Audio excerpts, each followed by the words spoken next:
अस्सलाम वालेकुम।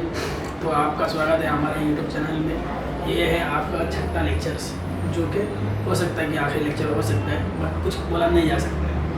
तो इससे पहले हम क्या देखे थे, सारे अखबार देखे थे, अखबार का आगाज़ किस तरह से हुआ और अखबार क्यों लाया गया था। अब हम देखेंगे रेडियो के बारे में, जो इंडियन ब्रॉडकास्टिंग के नाम से जाना जाता था पहला, जो 1924 में शुरुआत की थी। आकाशवाणी नाम बाद में पड़ा। मैं बताता हूँ किस वजह से। जो नरेंद्र शर्मा की तजवीज़ पर, जो एक बहुत बड़े शायर थे, मशहूर शायर थे नरेंद्र शर्मा। अभी नरेंद्र शर्मा से कुछ आपको याद आ रहा होगा, जो हमेशा नाम बदलने की कोशिश करते हैं। तो उसी के बेस पे क्या किए थे, इंडियन ब्रॉडकास्टिंग का नाम बदल के आकाशवाणी कर दिया गया। तो ये IBC का स्टार्ट किया, फिर उसके बाद में बरतानी हुकूमत ने इसे स्टेट ब्रॉडकास्टिंग का नाम दिया गया। फिर 1936 में आया तो क्या रख दिया गया, AIR, ऑल इंडिया रेडियो रखा गया। और इसमें एक बहुत सारा चलता था, जैसे एपिसोड, जिस तरह से बोलते हैं सीरीज, आज के दौर में क्या बोला जाता है, सीरीज बोला जाता है। तो एक विविध भारती करके सीरीज हुआ करता था, उसमें बहुत सारे ऐसे कहानी बताते थे जो हमारे रहनुमा, जो आज़ादी के जो लड़ चुके थे, यौम आज़ादी के जो रहनुमा थे, जो फ्रीडम फाइटर थे, उनके कई सारे किस्से कहानियाँ बताते थे, जो 24 ज़बान और 146 बोलियों में बताया जाता था।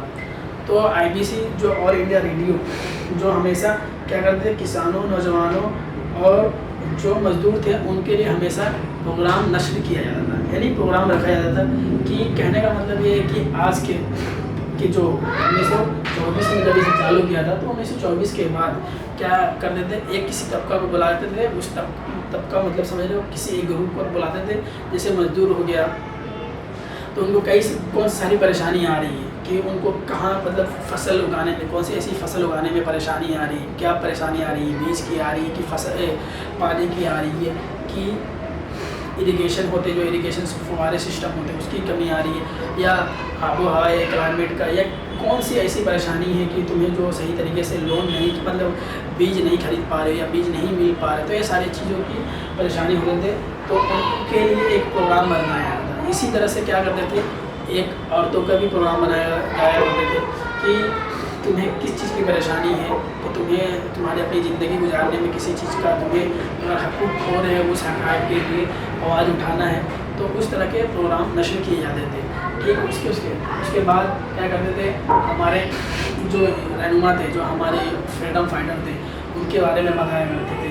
जैसे सरदार वल्लभ भाई पटेल गुजरात से थे, तो उनके बारे में बताते थे।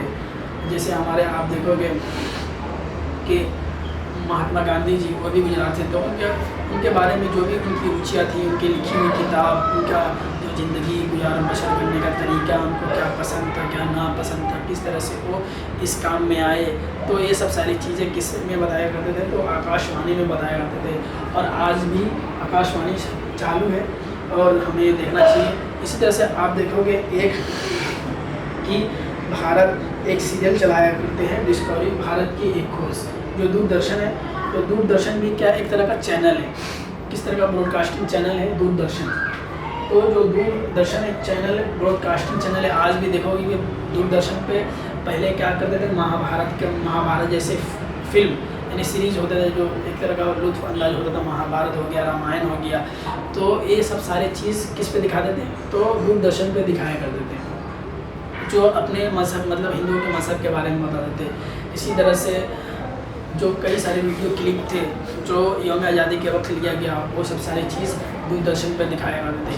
और दूरदर्शन पर एक और चीज़ दिखाया करते थे, भारत एक खोज, जो डिस्कवरी ऑफ इंडिया के नाम से जाने जाते हैं। जो किसने लिखी थी, डिस्कवरी ऑफ इंडिया बुक किसने लिखी थी, तो पंडित जवाहरलाल नेहरू ने लिखी थी। भारत की एक खोज, भारत एक खोज।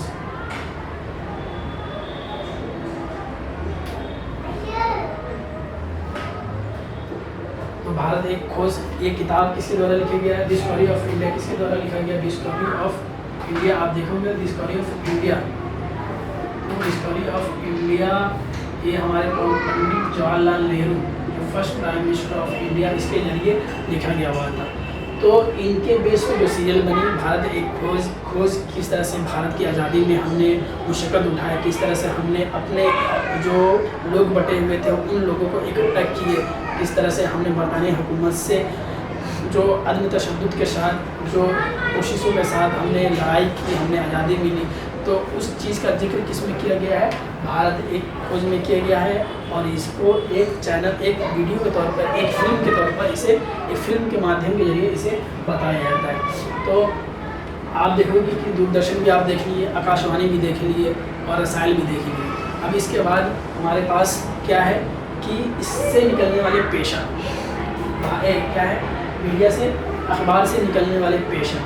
तो जो अखबार से निकलने वाले पेशा हो क्या है कि अगर मान लो कोई भी चैनल आज कोई भी किसी भी किस्म का आप देखोगे, जैसे आज तक हो गया या ABP न्यूज़ हो गई, ये भी किसके लिस्ट में आते हैं, तो ये एक तरह का अखबार के लिस्ट में आते हैं। तो ये क्या है, डिजिटल मीडिया है। अब डिजिटल मीडिया का सेटअप बैठाने के लिए हर एक स्पेशलिस्ट की ज़रूरत होती है।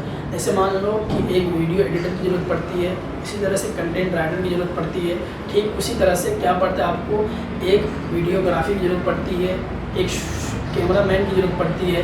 तो इसी तरह से हर शोबे में, हर एक डिपार्टमेंट में आपको स्पेशलिस्ट चाहिए और नंबर ऑफ़ एम्प्लॉय ज़्यादा चाहिए। तो इस चीज़ में क्या होता है, हमें रोज़गार मिलते हैं। इसी तरह से हर एक चीज़ में रोज़गार मिलते हैं। जैसे आप पेपर छपाई वाले देखोगे तो पेपर छपाई वाले में क्या चाहिए, कागज़ चाहिए। तो कागज़ के लिए हमें क्या चाहिए, एक कारखाना चाहिए, कारखाना बनाना, जो ऐसा कारखाना हो जो मतलब कागज़ हमें बना के देगा, तब जाके हम उस पर छपाई करेंगे। तो इस तरह से कई सारे ऐसे जो पेशा निकल कर आते हैं, उसी को इस चीज़ से रिलेट किया गया हुआ है, पेशे के बारे में रिलेट किया गया है। आई होप आपको समझ में आया होगा कि हमने किस तरह से पूरे लेक्चर को कवर किया है। और इसी तरह से आज हम देख लेते हैं, अगले लेक्चर में हम देखेंगे फिल इन द ब्लैंक्स देखेंगे और क्वेश्चन आंसर होंगे वो देखेंगे। उसके बाद जो भी है किसी भी किस्म का जो सवाल जवाब है वो सारे चीज़ हम देखेंगे इंशाल्लाह। आप हमारे YouTube चैनल को लाइक एंड सब्सक्राइब करो और अपने दोस्तों तक शेयर करो, और इसको मुकम्मल तौर पर शेयर करना आपकी एक जिम्मेदारी है। Thank you.